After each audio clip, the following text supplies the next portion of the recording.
Hello, my incisive friends, and welcome back to Alien Protocols. You know, when we look at our galaxy and our place in the galaxy, it can really reveal a lot of interesting things. Now, I just saw some research that was, I guess, approved by some international astronomical society that says there are at least 217 billion Earth sized planets in our galaxy. Just in our galaxy. And they used to think that Earth was much deeper in a place like here.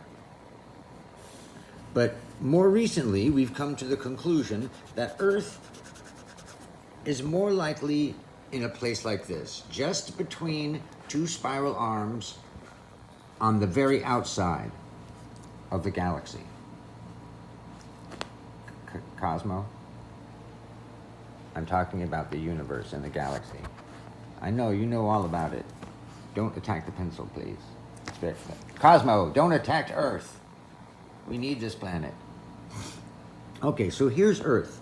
And there's a few really interesting things about our position. If you look to our left and to our right, or in front or behind, depending on your perspective, we have a very dense zones of stars and planets. And we are in this center area, which they speculate has, and logically they speculate, has less entropy and chaos because there's less stars and less matter, and that would likely allow a planet like ours to have life forms that could survive longer.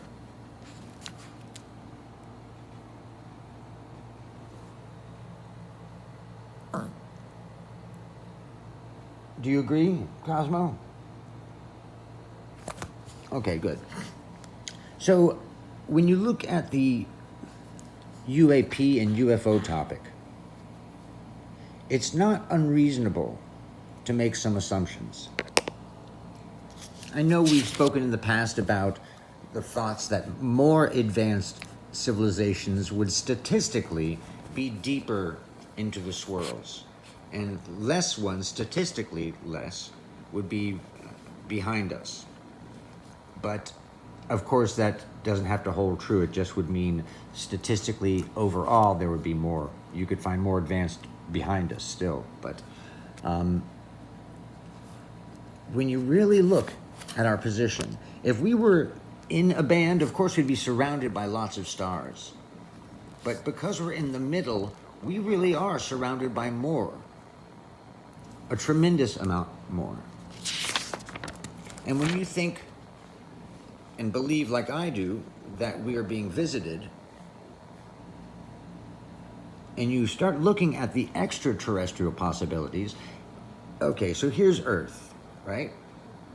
And this yellow dot over here is Proxima Centauri, the closest sun to our solar system. And that's 4.2 light years away. That's not that far. So just imagine a technological civilization like ours going to one solar system and two solar systems, and maybe by this point being technologically advanced enough to start sending out probes, perhaps von Neumann probes that could recreate themselves and send more out. So these guys would start sending stuff out, and of course they would be returning the information back to Earth, the data, to increase our knowledge. So just after a very small amount of exploration, right, Cosmo?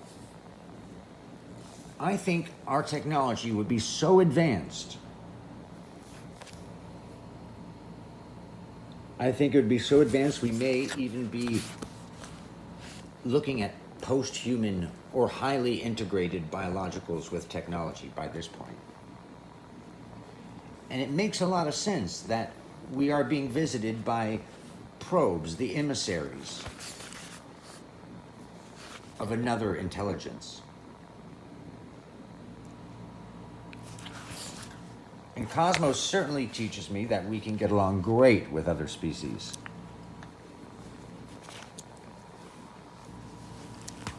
and we can have very deep friendships. Now, I, for one, believe that we are being visited by more than one race. These emissaries are from more than one race. You could imagine a civilization, maybe even just a few stages of evolution, just a few stages more advanced than us, visiting us from maybe one side, and another advanced one around, maybe 1,000 years ahead of us.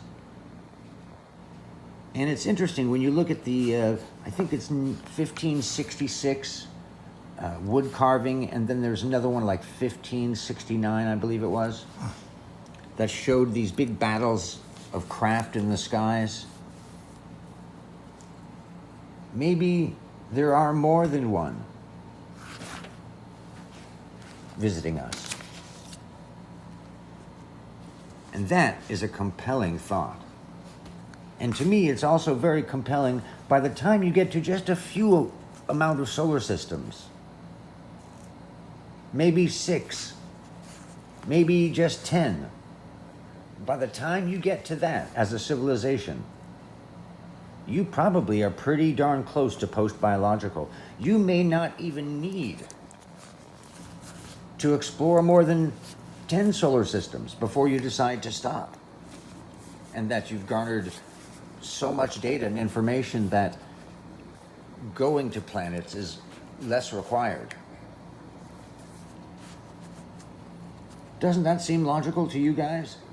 So the notion of beings or some sort of futuristic intelligence taking over in entire galaxies, it seems a lot less likely to me the more I look at it. I would think a super intelligence would only take over a small section before they get to the point where they know so much they don't need to traverse as much. It could be as little as that. At the most, I would think it could be something like this, which would be billions of stars. I don't think a technologically exponentially growing civilization would need billions of stars to go post-biological and perhaps inward rather than outward. So what do you guys think? Do you think we're being visited from both sides, as I do? Do you think, like Cosmo, that we're in the most exciting time in human history? You do, don't you, Cosmo? I've been one of those people who've had a lot of UFO events, and really astounding ones that were far more than a dot in orbit. Very low, on the ground experiences. Craft with witnesses, and of course the most astonishing with something, beings or something. That incredible scientist who saw Shorty first when we were at Galileo Park, which I don't think was a coincidence, came up to us 2 days in a row, and that scientist said, "Is that an alien?" And afterwards I had several more encounters, not at my will, but at Shorty's. And I learned a bunch of things, and some is still not, still, I guess, personal, private, I guess. Other things were to contact someone and give that person a message, which it took me a while to do, but I did.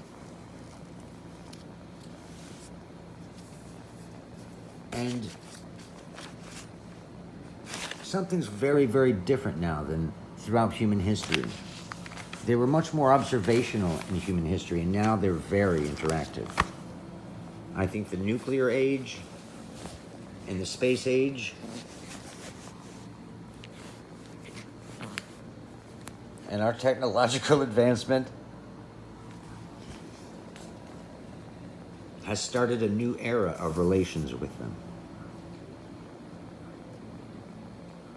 And this is a very special time. I don't think they're going to be landing on the White House. I think they're going to continue to have personal interactions and sightings that are very prominent and will get more and more prominent. And in this UFO era, we've noticed those several characteristics that we've spoken about before on this channel: the fleets, more military interaction, the geometrics, and quite a few others. And these military interactions are at an all-time high. And it's not just because of all the nuclear assets on these ships. I believe that they are conditioning our military to see that they're peaceful. That seems the most logical to me, unless a large portion of them are black projects, which I believe there are quite a few that have been sprung as a surprise on our own military, just to gauge the reaction. But there's so many stories about these craft on Earth that we don't know. There are so many underwater incidents, so many stories, especially off the east coast of the United States. We've spoken before, and I've been pretty open about the Puerto Rico Trench, which seems to be a very interesting area for them. I think more so because of its geographical location. It's the deepest area in a very large area around the United States. And they seem to love the most inaccessible locations. Of course, they're not going to build a base on Staten Island. They're going to build it either deep underground, in a mountain, or in the deepest parts of our oceans. And there has been several very interesting submarine and UFO encounters. Maybe I'll talk about the two that I know about from a fairly high-ranking military source.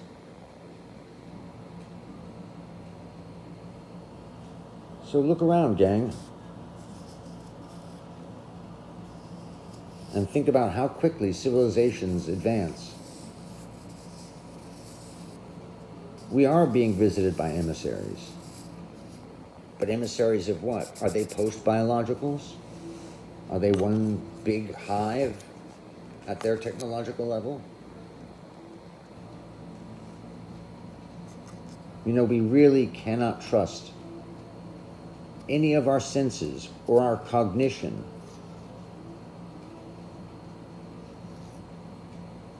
when it comes to dealing with a more advanced technological civilization. Like, I can trick Cosmo very easily. They can trick us thoroughly.